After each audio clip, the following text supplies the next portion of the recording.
কেউ জমি বিক্রি করেছেন, কেউ বন্ধক রেখেছেন বউয়ের সোনাদানা, আবার কেউ বিক্রি করেছেন গবাদি পশু, কেউ বা সুদে ঋণ করে জোগাড় করেছেন টাকা।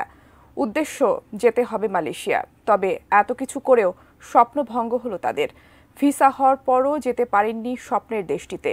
রিক্রুটিং এজেন্সির গাফিলতিতে পথে বসার অবস্থা কয়েক হাজার বাংলাদেশি কর্মীর।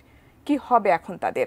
ভিসা পেয়েও যারা যেতে পারেননি তারা কি টাকা ফেরত পাবেন, জানাচ্ছেন এসআই রাজ।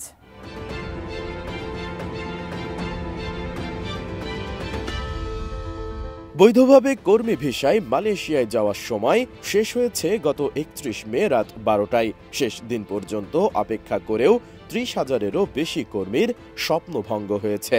মালয়েশিয়ায় যেতে না পারায় তাদের অনেকেই হতাশ হয়ে বাড়ি ফিরেছেন। অন্যদিকে যারা গিয়েছেন তাদেরকেও গুনতে হয়েছে ৩ থেকে ৪ গুণ পর্যন্ত বাড়তি বিমান ভাড়া।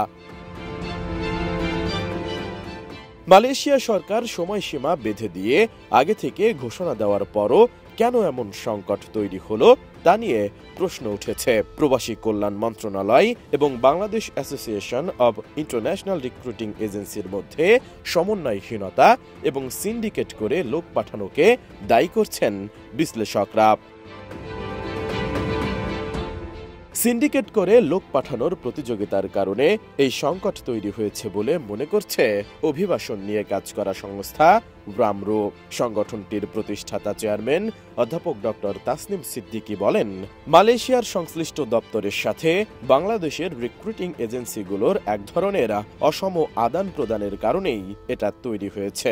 এ কারণে যাদের টাকা নিয়ে মালয়েশিয়ায় পাঠাতে পারেনি সংস্থাগুলো তাদেরকে টাকা ফেরত দিতে সরকারকে উদ্যোগ নেওয়ার আহ্বান জানান তিনি।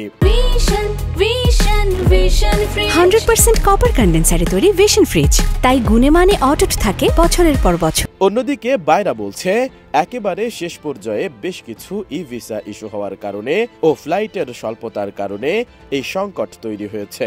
সেজন্য শেষ পর্যন্ত সবাইকে মালয়েশিয়া পাঠানো সম্ভব হয়নি বলে দাবি করছে বাইরা।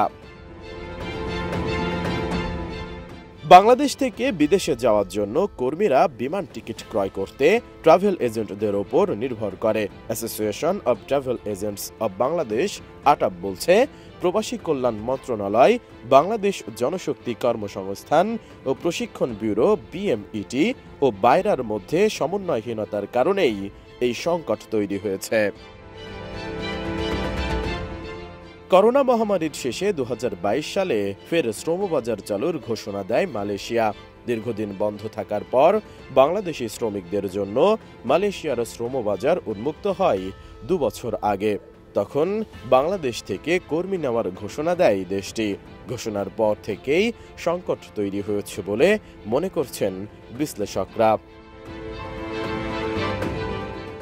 মালয়েশিয়ায় কর্মী পাঠানোর চক্রে শুরুতে ছিল 25টি রিক্রুটিং এজেন্সি, পরে ধাপে ধাপে মোট 100টি বেসরকারি এজেন্সি এতে যুক্ত হয়।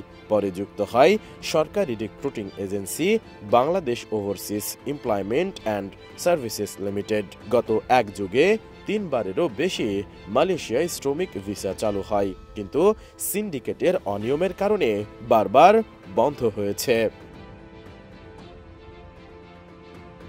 এসআই রাজ, ATN নিউজ।